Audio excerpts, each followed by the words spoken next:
Animal-based bulk diet reset week 7. So this morning I went in at 173 pounds on the dot, and they put me at 23.2% body fat. Over the past 7 weeks, my body fat has dropped about 1%, maybe a tick above 1% body fat percentage points. My weight, I've lost 3, 4 pounds maybe over that time frame. But I've definitely built some lean tissue based on my Hume Health Body Pod scale. I've put on about 1.5 pounds, close to 2 pounds of lean muscle mass since the beginning of the year. And as I've said the past several weeks, I'm not sure how 100% accurate that is, but I will say I know that I'm getting stronger. The weights are going up. The heavier sets are getting slightly easier on most of my moves. And if I wasn't getting stronger, if I wasn't bumping up the weights, I don't think I would be putting on muscle.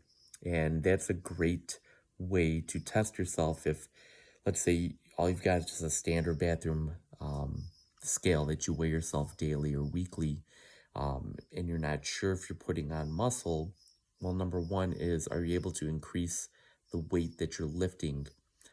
Maybe not on every exercise that you're doing, but a couple of exercises each time you do that particular workout. Another way to tell is, how do your clothes feel? Are your shirts looser in the abdomen area but getting tighter around the arms? Same thing with your pants. Is your waist in your pants getting looser? Whereas then maybe your upper pants feel tighter because your quads and hamstrings are getting bigger. These are things I've also experienced over the past several weeks. So I know I'm definitely putting on muscle. I will be getting a DEXA scan towards the end of March just to see how much muscle I did build over the 3 months. I'm also hoping to be around 18% body fat when this all ends in about 6 weeks. I've got 2 more weeks left of this 2,800 calorie, 50% carb, 25% fat, 25% protein macros. I will recalculate what I'm going to be doing for this slight cut phase for the whole month of March. I'll probably calculate that out in a couple of weekends from now. But I'm thinking it'll probably be around 2,300 calories. The macro for that will be 40% protein, 30% fat, 30% carbs. And again, that's going to be around 22 to 2,300 calories. But I'll give you the exact macros and the calories for that when I get closer to that. Sleep has been great. I wake up each morning feeling very rested, ready to go. I'll pound a banana and a 1 1/3 tablespoon of honey, plus a little pre-workout concoction of green tea, yerba mate tea, creatine, coffee, some other supplements in there.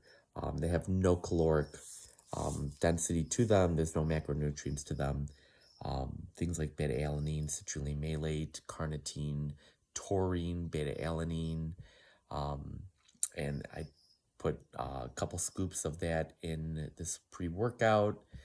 That's anywhere between 2 to 6 grams per ingredient. And 30 minutes after I consume all of that, I'm ready to go. I hit the gym, feel great lifting the weights.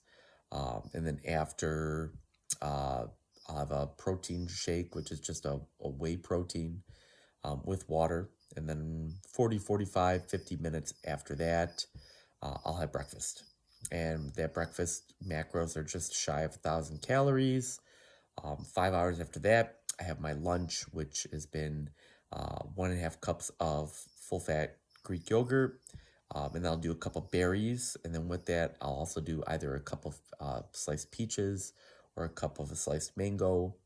And then I'll round that out with some maple syrup. And that'll be anywhere between 3 to 4 tablespoons of maple syrup.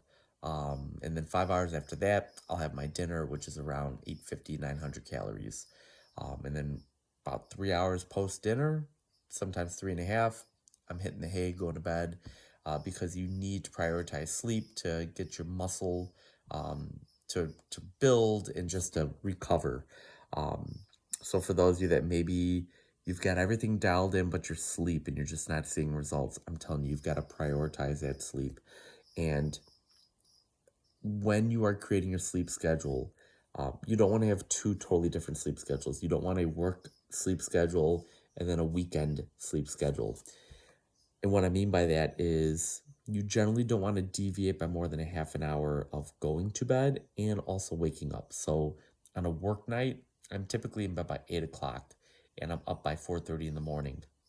So then on a non-work night, so pretty much my Friday nights, Saturday nights, I allow myself to stay up to about 8:30, and then I'm up at 5 a.m. So it's just a 30-minute variance.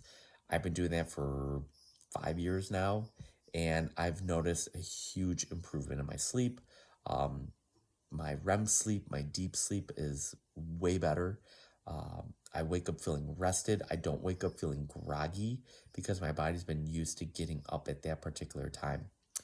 I also notice that between 7:30 and 8:30, like I am super tired, super sleepy.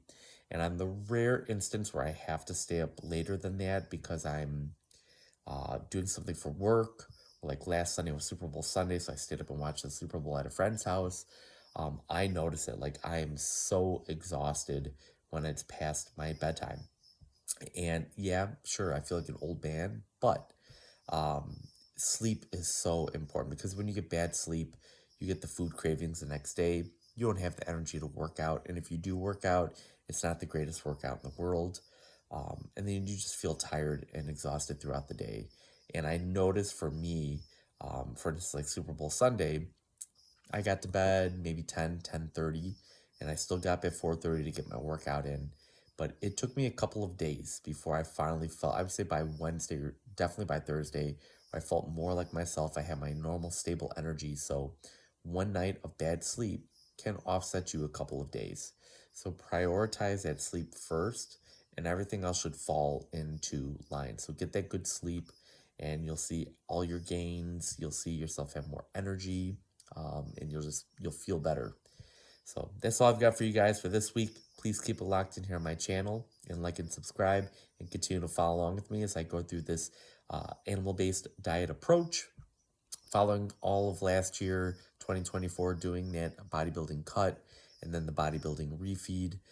But it feels great to finally feel strong again, seeing the weights go up, the weights feeling lighter, lifting them. It's great just overall. So thank you all for tuning on in. I'll see you guys next week.